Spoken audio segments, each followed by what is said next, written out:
Hi, everyone. My name is Emma Gittins. I am a senior at Sharon High School and have attended Trinity since I was about 2 years old.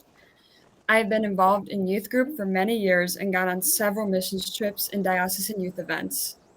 I have served as the youth representative on Cathedral Council and was hoping to be the rector at this year's happening youth event before it got canceled due to COVID. Growing up, my parents always took us to church.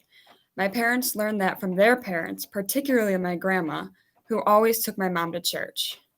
My mom says that when she was a little girl, she remembers my grandma singing the psalm we read today, Psalm 98, Sing to the Lord a New Song. Like in John's Gospel, my grandma was full of joy, and this joy came out when she sang. She loved to sing very loudly. She also enjoyed being involved in her church, and that inspired me to get involved in my church as well. She loved people, and she called herself a people person, and I could tell that people loved her too. My grandma was probably the best person I have ever met. She lit up every room she walked into. She would try to come to all of her grandchildren's sporting events and activities, and since she had 6 grandchildren, she was a very busy woman. When I was younger, my mom and my sister and I would stay with my grandma for a couple weeks during the summer.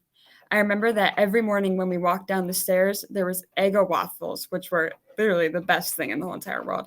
And she would cut up the waffles perfectly, and our plates would be sitting on the kitchen table when we would come down. When she got older, she told my brother one day, "Grandma's losing her mind." They both laughed when she said this, but not long after that, she ran her car into the wall of the hair salon. No one was hurt, thankfully. She was fine, and she laughed about that afterwards, too. But looking back, I can see now that she was changing because she was becoming a little snappy and impatient and started forgetting things. The only thing that wasn't changing was her sense of humor. She continued to laugh and light up the room, but the year following, she had a bad fall and her smile started to dim a little as she became more and more anxious and confused in the months following. A year later, she was diagnosed with dementia and then Alzheimer's. She slowly started forgetting people's names, who they were, where she was, and eventually even how to eat and drink.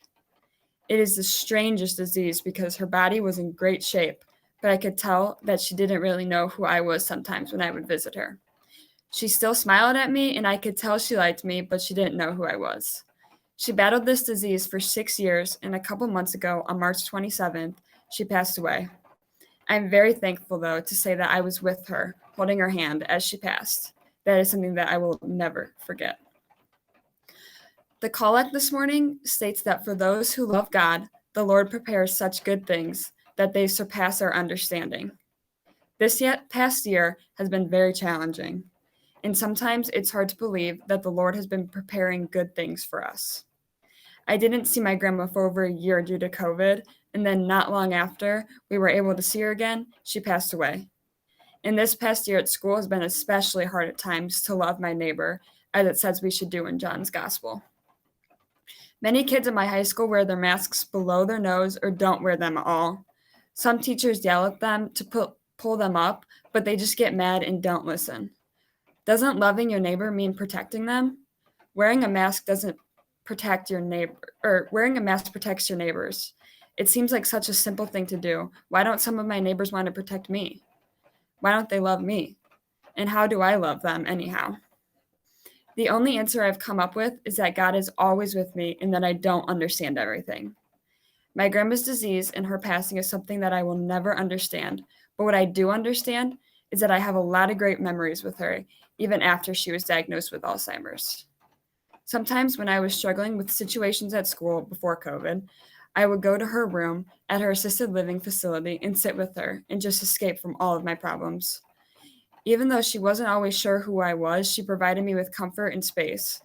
And even though her smile had dimmed a little, she never lost her sense of humor, and she happened to like boys just as much as I did.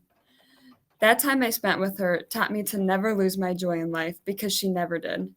And during COVID, when we couldn't be around her, I got to know some amazing people like her aides, who helped my grandma when we couldn't be with her. I learned compassion because of how her aides helped her and loved her, even when she was a little mean sometimes. And in the end, I got to spend time with her before she passed, which is not true for many families who lost one loved one this past year. I got to hold my grandma's hand and be with her. That was definitely a good thing that surpassed my understanding. I realize now that even when my grandma couldn't understand who I was, or maybe even who she was, God understood her and God loved her. So I will continue to work my neighbor even when it's hard, because I know that's what my grandma did, and that's what she would want me to do. She would also encourage me to not take anything for granted and to be joyful, and to always sing to the Lord a new song as loudly as I can.